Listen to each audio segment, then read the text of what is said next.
মুসলিম শরীফের 2732 নম্বর হাদিস।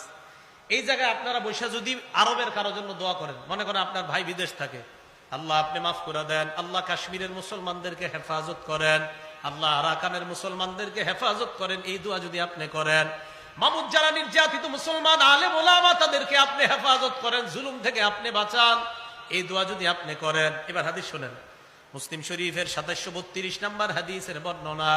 ক্বালা রাসূলুল্লাহ সাল্লাল্লাহু আলাইহি ওয়াসাল্লাম, আল্লাহ নবী বলেন, কোন মুসলমান যখন দোয়া করে লিআখিহি বিযহরিল গায়ব, কোন মুসলমান যখন তার ভাইয়ের জন্য দোয়া করে আড়াল থেকে মানে ওই ভাই এখানে নাই, তার জন্য যদি আমরা দোয়া করি, আমাদের মাজলুম কোন আলেম, মাজলুম মুসলমানরা কোথাও আছে, আমরা এখান থেকে তাদের জন্য দোয়া করলাম, নবীজি বলেন ইল্লা ক্বালাল মালাক, একজন ফেরেশতা বলে ওয়ালাকা বিমিসলিন, তুমি আমি দোয়া করলাম, আমার সাথে একবার বলেন হে আল্লাহ মাজলুম মুসলমানদেরকে হেফাজত করেন।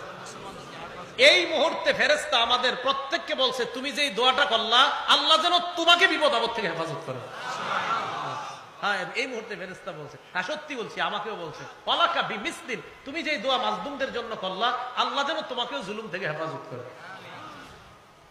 পরের বর্ণনা 2733 মুসলিম শরীফের আগের যে বর্ণনাটা, এটা পরের বর্ণনাটা আসছে। ক্বালা রাসূলুল্লাহ সাল্লাল্লাহু আলাইহি ওয়াসাল্লাম দাওয়াতুল মারইল মুসলিমি লিআখিহি বিযহরিল গায়ব মুস্তাজাবাহ, কোন মুসলমান যখন তার ভাইয়ের জন্য দূর থেকে দোয়া করে মুস্তাজাবাহ, দোয়াটা কবুল হয়েই যায়। না, আমরা ওরকম দোয়া করতে পারছি না, মনে হয় যারা বিপদে আছে তাদের জন্য ওইভাবে দোয়া হচ্ছে না আমাদের, তাই তাদের দোয়াটা আল্লাহ কবুল করতেছে না, কারণ আমরা ওইভাবে করতে পারতেছি না, যেভাবে করা উচিত বলা উচিত ওইভাবে হচ্ছে না আমাদের দোয়াটা। কথা বুঝে আসে নাই? কারণ দোয়া করার সময়ও 1000 ক্যামেরা ফিট করে রাখে যে দোয়াটা কালকে পেপারে দিবে, বুঝেন নাই? ওই দোয়া কেমনে হইব, দোয়াকারী চিন্তা করবো আমার কিরম দেখা যায় দেখি, সামনে যারা আছে এরাও চিন্তা করবে, আজীব এক মাসালা হয়ে গেছে, দোয়া করবেন কেমনে আপনি?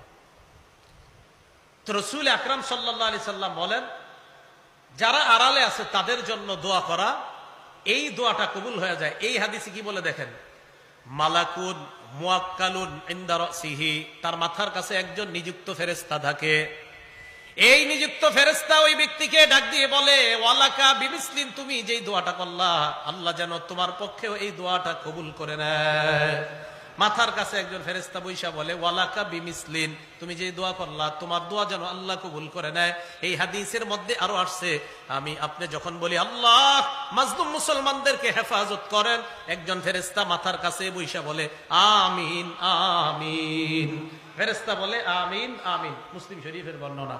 তাহলে আমরা আল্লাহর কাছে দোয়া করব, কারণ আমাদের দোয়া আল্লাহ কবুল করে, এটা আমাদের বিশ্বাস। বলেন তো দোয়া করলে কয় সূরাতে আল্লাহ দোয়াটা কবুল করতে পারেন? 3 সূরাতে। অদৃশ্য থেকে দোয়া করার শ্রেষ্ঠ দৃষ্টান্ত মুহাম্মদুর রাসূলুল্লাহ সাল্লাল্লাহু আলাইহি সাল্লাম একটা দোয়া করছে, এই দোয়াটা শুনেন। সহিহ ইবনে হিব্বান কিতাবের নাম 7111 নম্বর হাদিস। আম্মা জান আয়েশা সিদ্দিকা রাদিয়াল্লাহু তাআলা আনহা বলেন, লাম্মা রাআইতু মিনান নবী সাল্লাল্লাহু আলাইহি ওয়াসাল্লাম তিবা নাফসিন, মা বোনরা যারা আমার এই আলোচনাটা শুনতেছেন, আপনার স্বামীর সাথে এই আমলটা করবেন। আম্মা জান আয়েশা বলেন, আমি যখন আল্লাহর নবীর ভালো মুড দেখতাম, মুড বুঝেন তো, মুড মানে ভালো মুডে আছে নবীজি, খুব ফুরফুরে মেজাজ আছে নবী, সবসময় একটা ফিকিরে থাকতেন, উম্মতের ফিকির। কখনো রসুলের চেহারা মোবারক লাল হয়ে যেত, রাগ হয়ে যেতেন, অন্যায় কিছু দেখলে নবীজি রাগ হয়ে যেতেন। তা আম্মা জান আয়েশা বলেন, কখনো যদি মুড ভালো দেখতাম নবীজিরে বলতাম, আল্লাহ ইয়া রাসূল আল্লাহ, আপনি আল্লাহর কাছে আমার জন্য একটু দোয়া করেন। আমি নবীজিরে বলতাম ইয়া রাসূল আল্লাহ, হে আল্লাহ রসুল আপনি আমার জন্য একটু আল্লাহর কাছে দোয়া করেন। তো নবীজি বলতেন, আয়েশা তোমার জন্য দোয়া করবো? কাহা বিবিরা যারা আছেন, আপনার স্বামীরে যখন ভালো মুডে দেখবেন তখন বলবেন যে আপনি একটু আমার জন্য এখন দোয়া করেন। আর আপনারা কি মুডে থাকবেন? রাত 2টা বাজে তো দুইজন টেলিভিশনের উপরে থাকেন, আর মুড কখন আসবে? এই মুডে থাকে না তো, মুড আসবে কখন দোয়ার? এখন কি দোয়া হবে নাকি?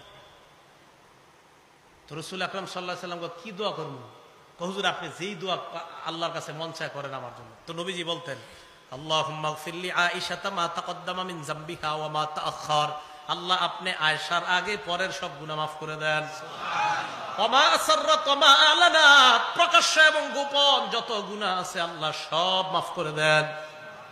আম্মা জান আয়েশা সিদ্দিকা দহিকাত, হাসা শুরু করতেন খুশিতে। দেখেন কি বলে, হাসতে হাসতে হাসতে হাসতে হাত্তা সাকাতা রাসুহা ফি হিজরিহা, আম্মা জান হাসতে হাসতে ওনার মাথাটা কোলের উপর গিয়ে পড়তো, এত হাসতেন। কেন? তো নবীজি কয়, আয়েশা হাসো কেন? খুশিতে। তো আল্লাহ রসুল সাল্লাল্লাহু আলাইহি সাল্লাম আম্মা জান আয়েশা সিদ্দিকা বলতেন, আয়েশা আয়া সুররু কি দোয়াই, আমি দোয়া করলে কি তুমি অনেক খুশি হও? তো আম্মা জান আয়েশা বলে, জি হুজুর, আপনি যে দোয়া করেন খুশি, এই দোয়া শুনলে কার না খুশি লাগবে? তাই আপনার এই দোয়া শুই না আমি খুশিতে এত খুশি হয়ে যাই, হাসতে হাসতে আমার মাথা আমার শরীরের উপর পরে, এত পরিমাণ আমি খুশি হয়ে যাই। নবীজি বলেন, আয়েশা আমি যে দোয়াটা তোমার জন্য করলাম তুমি অনেক খুশি হয়েছো না? হ্যাঁ। নবীজি কি বলে দেখেন, ইন্নাহা লা দুআই লি উম্মতি ফি কুল্লি সালাহ। আয়েশা আমি তোমার জন্য যে দোয়াটা করলাম, আমি যতবার নামাজ পড়ি, নামাজের পর আমি যতবার দোয়া করি আমার উম্মতের জন্য ঠিক এই দোয়াটা ততবার করি। আল্লাহু আকবার।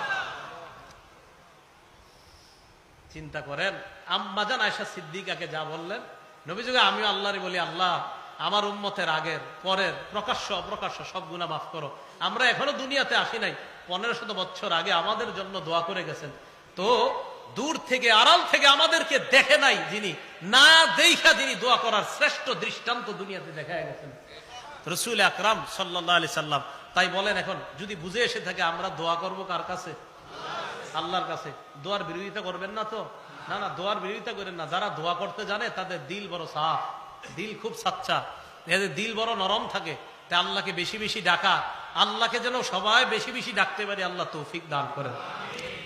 তাহলে হেদায়েতের উপর থাকার 1 নাম্বার উপায় আল্লাহর কাছে দোয়া করা। বলেন আল্লাহর কাছে কি করা? দোয়া করা।